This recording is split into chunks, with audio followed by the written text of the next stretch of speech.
Last episode में हमने देखा था निंग्यू ने हानशन के सामने एक डील रखी थी कि अगर हानशन उसके शिकार को ज्वाइन करेगा तो हानशन की बहन का एडमिशन एक नोबेल स्कूल में करा देगा।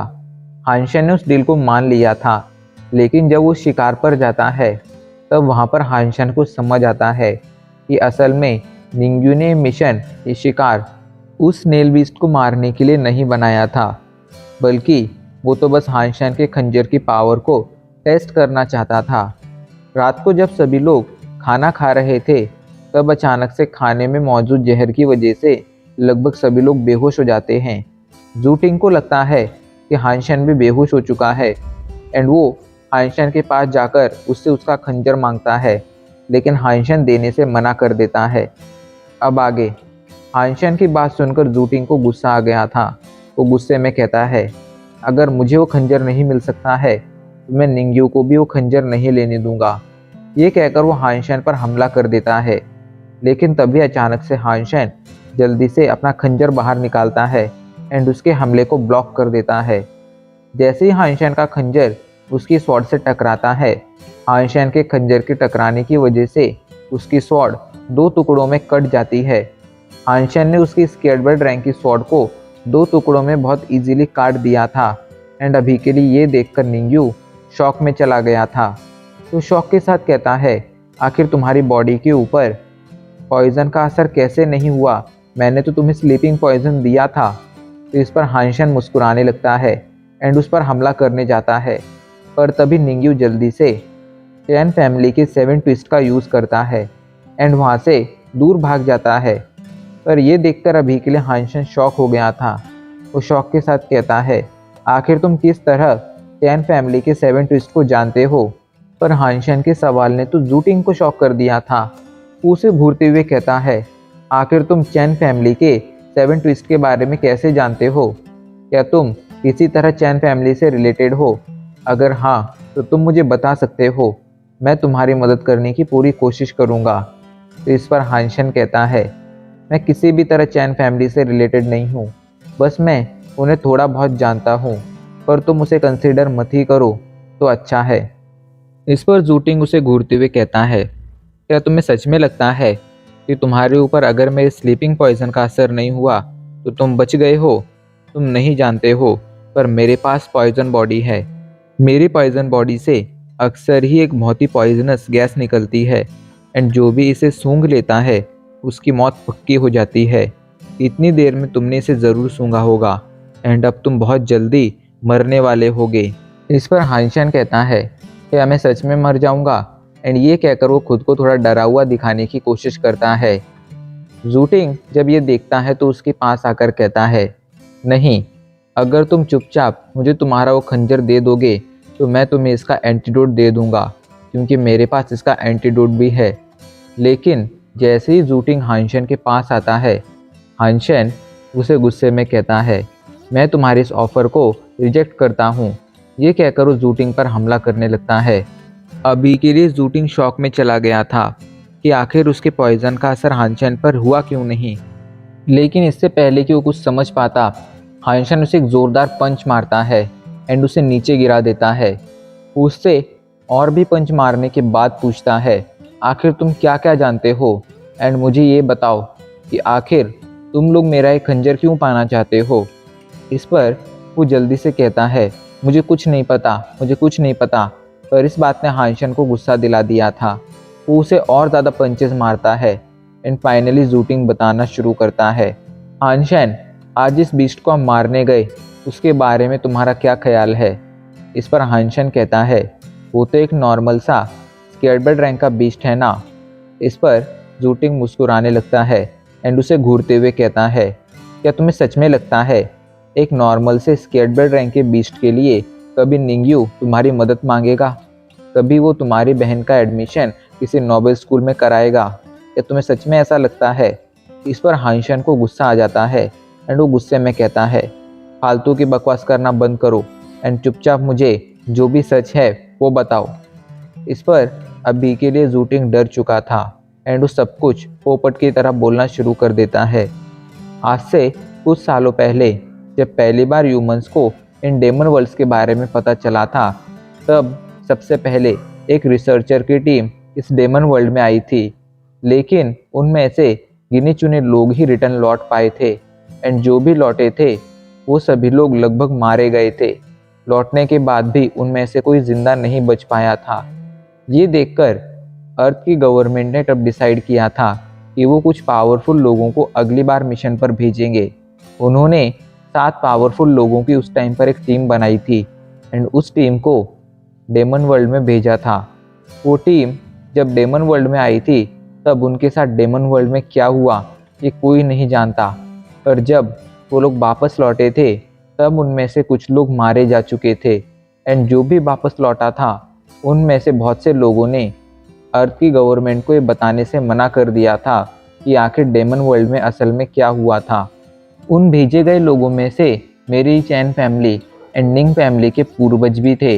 एंड जब वो अर्थ पर वापस लौटे थे तब उन्होंने अर्थ की गवर्नमेंट को कुछ नहीं बताया था, लेकिन अपने वंशजों को ये बताया था कि इस डेमन वर्ल्ड में कुछ ऐसे बीस्ट मौजूद हैं जो स्केटबर्ड रैंक से भी ज़्यादा पावरफुल हैं। उन्हें मारना बिल्कुल भी आसान नहीं है एंड वो हद से ज़्यादा खतरनाक हैं। इस पर हानशन उससे पूछता है, लेकिन तुम्हारा सरनेम तो जू है ना, तो आखिर तुम ऐसा क्यों कह रहे हो कि तुम चैन फैमिली से बिलोंग करते हो? तो इस पर जूटिंग थोड़ा हिचकिचाते हुए कहता है, वो असल में मैं चैन फैमिली का एक नाजायज़ बेटा हूँ। तुम जी चैन को जानते हो ना, वो असल में मेरा भाई है, लेकिन वो एक जायज़ बेटा है एंड मैं एक नाजायज़ बेटा हूँ। इस वजह से उसकी फैमिली में बहुत ज़्यादा कीमत है एंड मेरी कुछ भी नहीं है। उन लोगों के इसी डिस्क्रिमिनेशन की वजह से मैं अपने नाम के आगे जू लगाता हूँ, ना कि चैन, क्योंकि वो मेरी माँ का सरनेम है। हानशन को अभी के लिए इन बातों में कोई इंटरेस्ट नहीं था। वो आगे पूछता है, आखिर जिस टीम को यहाँ पर भेजा गया था, मतलब जिसमें चैन फैमिली के पूर्वज एंड निंग फैमिली के पूर्वज थे, उस टीम का नाम क्या था एंड वो लोग किस डिपार्टमेंट से बिलोंग करते थे? तो इस पर जूटिंग बताता है, उस टीम का नाम सीक्रेट 7 था एंड वो लोग स्पेशल इन्वेस्टिगेशन डिपार्टमेंट से बिलोंग करते थे। ये सुनकर हानशन सोच में पड़ जाता है।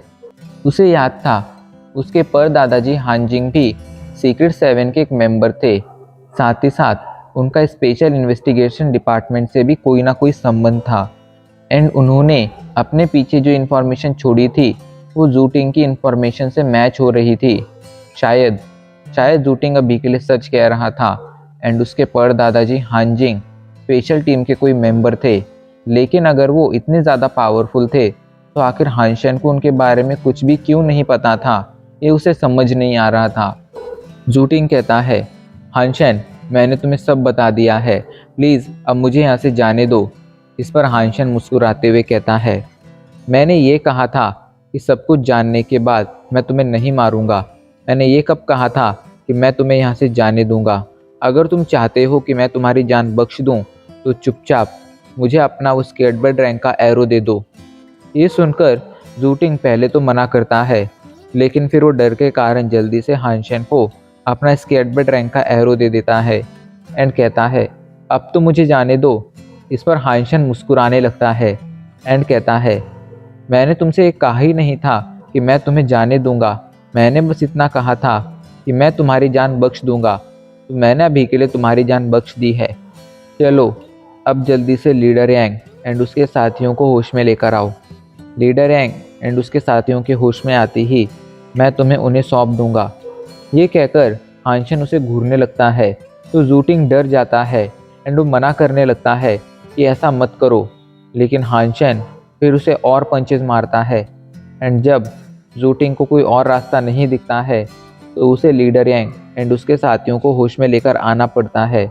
होश में आते ही वो लोग जूटिंग को मारने के लिए आगे बढ़ने लगते हैं, लेकिन तभी हानशन बीच में आ जाता है एंड उन्हें रोकते हुए कहता है, मैंने इसकी जान बख्शने का डिसीजन लिया है, ऐसे में अभी के लिए तुम लोग इसे नहीं मार सकते हो। साथ ही साथ मेरे हिसाब से इसके साथ कुछ भी करने से पहले तुम्हें निंगयू की बात ज़रूर सुननी चाहिए। ये एक खबरी है, ऐसे में तुम लोगों को इसे डायरेक्टली नहीं मारना चाहिए, बल्कि इसे मारने से पहले या इसके साथ कुछ भी करने से पहले तुम्हें निंगयू से बात ज़रूर करनी चाहिए। जूटिंग चैन फैमिली का एक नाजायज़ बेटा था, इसलिए चैन फैमिली के लोगों ने उसकी जान की कोई भी परवाह नहीं की थी एंड निंग फैमिली से इंफॉर्मेशन निकालने के लिए उसे एक खबरी बनाकर निंग फैमिली में भेज दिया था। अभी के लिए जब ये बात लीडर यांग को पता चली थी तो वो शांत हो गया था एंड उसने डिसाइड किया था कि इसके साथ कुछ भी करने से पहले वो ज़रूर निंग्यू की बात सुनेगा एंड निंग्यू को ही इसकी मौत या ज़िंदगी का डिसीजन करने देगा। इसके बाद वो लोग अपना सफ़र दोबारा से शुरू कर देते हैं। एक रात जब हानशन बाहर बैठा था तब उसके पास जूटिंग आता है एंड कहता है, देखो हानशन, मैं अभी के लिए तुम्हें ये बताना चाहता हूँ कि स्केटबर्ड रैंक के ऊपर के बीस्ट सुपर बीस्ट हैं। उन्हें मारने के लिए निंग फैमिली को तुम्हारी मदद चाहिए। इस वजह से अभी के लिए वो तुम्हारी हर डिमांड पूरी कर रहे हैं, चाहे कुछ भी हो जाए, पर किसी भी कीमत पर तुम उन्हें अपना खंजर मत देना, क्योंकि अगर गलती से भी तुमने उन्हें अपना खंजर दे दिया तो फिर वो लोग तुम्हें ज़िंदा नहीं छोड़ेंगे। अभी के लिए तुम इसी वजह से ज़िंदा हो क्योंकि तुम्हारे पास एक खंजर है। साथ ही साथ किसी भी बीस्ट को मारने में तुम उनकी मदद नहीं करना, वरना उन्हें सुपर बीस्ट के बारे में और ज़्यादा इन्फॉर्मेशन मिल जाएगी। हानशन अभी के लिए उसकी बातें गौर से सुन रहा था। वो काफ़ी देर तक उसकी बातें सुनता रहता है, इसके बाद वो सोने चला जाता है। अगले दिन वो अपना सफ़र दोबारा से शुरू कर देते हैं, पर रात को जब हानशन सो रहा था तभी उसे लीडर यांग की आवाज़ सुनाई पड़ती है एंड जब वो अपने कैंप से बाहर आता है तब उसे पता चलता है कि जूटिंग वहाँ से बचकर भाग चुका है। अभी के लिए वो ये समझ गया था कि जूटिंग को वहाँ से भागना था। उसे पता था कि वो कैसे भाग सकता है, लेकिन वो यहाँ पर इसी वजह से रुका था ताकि हानशन को ये बता सके कि उसे किसी भी हालत में निंग्यू को अपने पास मौजूद खंजर नहीं देना है। जूटिंग की सुरक्षा के लिए या कहो पहरेदारी के लिए इस बंदे को वहाँ पर रखा गया था, वो अभी के लिए मर चुका था। इस वजह से लीडर यांग काफ़ी ज़्यादा गुस्से में था, लेकिन वो कुछ कर भी नहीं सकता था। वो लोग ऐसे ही अपना सफ़र जारी रखते हैं एंड फाइनली अगले कुछ दिनों बाद वो लोग निंग्यू के पास पहुंच गए थे। निंग्यू हानशन को देखते ही खुश हो जाता है एंड खुशी के साथ कहता है, हानशन, मुझे सब पता चला है कि सफ़र के दौरान क्या क्या हुआ। मैं सबसे पहले तुम्हें थैंक यू बोलना चाहता हूँ। तुमने आखिर लीडर यांग एंड उसके साथियों की जान बचाई है। तुमने ऐसा कर कर हमारे ऊपर एक और एहसान कर दिया है जो हम फ्यूचर में ज़रूर चुकाएंगे। एंड हाँ, चिंता मत करो, मैंने तुम्हारी बहन का एडमिशन एक नोबल स्कूल में करा दिया है। ये सुनकर हानशन खुश हो जाता है एंड उसे थैंक यू बोलता है। उसका काम हो चुका था। अभी वो लोग बातें कर ही रहे थे तभी वहाँ पर दो लोग आ जाते हैं, जिन्हें देखकर निंग्यू कहता है कि तुमने अपना इवोल्यूशन कंप्लीट कर लिया है। ये सुनकर हानशन निंग्यू को देखने लगता है तो निंग्यू बताता है, बहुत जल्द हम अगले मिशन पर निकलने वाले हैं। इस मिशन में हम एक बीस्ट का शिकार करेंगे एंड मैं चाहता हूँ कि तुम इस मिशन में हमें ज्वाइन करो। देखो, अगर तुम हमें ज्वाइन करोगे तो मैं तुम्हें बहुत अच्छे बेनिफिट दूंगा। इस पर हानशन मान जाता है। असल में उसे बेनिफिट का लालच नहीं था, बस वो ये जानना चाहता था कि आखिर निंग फैमिली के पास सुपर बीस्ट के बारे में क्या क्या इन्फॉर्मेशन है, क्या उन्होंने कभी सुपर जीन पॉइंट्स हासिल किए हैं। साथ ही साथ वो अपने परदादाजी की मिस्ट्री भी सॉल्व करना चाहता था एंड अपने डैड की मौत की मिस्ट्री भी सॉल्व करना चाहता था। इस वजह से वो निंग फैमिली के ज़्यादा से ज़्यादा क्लोज रहने की कोशिश कर रहा था, पर इसका मतलब ये नहीं था कि वो सब वही करेगा जो निंग फैमिली उसे करने के लिए कहेगी। उसने डिसाइड कर लिया था कि वो किसी भी हालत में निंग फैमिली की मदद सुपर बीस्ट को मारने में बिल्कुल नहीं करेगा। अगले दिन ही वो अपना सफ़र शुरू कर देते हैं।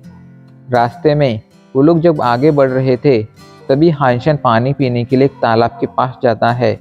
पता नहीं उसके मन में क्या आता है, वो जल्दी से ब्लैक नाइट की सब्स्टिट्यूट टाइप की बीस्ट सोल को बाहर बुलाता है एंड उस सेकंड उसे समझ आता है कि सब्स्टिट्यूट बीस्ट सोल किस तरह यूज़ की जा सकती थी। सब्स्टिट्यूट बीस्ट सोल असल में एक हम शक्ल क्रिएट कर सकती थी जो देखने में बिल्कुल हानशन जैसा होता एंड हानशन की तरह ही हर काम कर सकता। अब उसे समझ आ रहा था कि वो ब्लैक नाइट बार बार उन तालाबों के पास क्यों जाता था। शायद वो अपना हमशक्ल क्रिएट करने के लिए उन तालाबों के पास जाता था। लेकिन अभी के लिए हानशेन जल्दी से अपने सब्स्टिट्यूट टाइप की बीज सोल को वापस ले लेता है, क्योंकि वो नहीं चाहता था कि किसी को भी इस बारे में पता चले। वो अभी के लिए वहाँ बैठा ही था, तभी उसके पास निंग्यू आता है एंड कहता है, हानशेन, जब मैं तुमसे पहली बार मिला था तभी मैंने डिसाइड कर लिया था कि मैं तुमसे दोस्ती ज़रूर करूँगा। आज से मैंने तुम्हें अपना दोस्त मान लिया है। फ्यूचर में अगर तुम्हें किसी चीज़ की ज़रूरत पड़े तो तुम मेरे पास आ सकते हो। इस पर हानशेन भी मुस्कुरा देता है एंड आज का ये एपिसोड यहीं पर ख़त्म हो जाता है।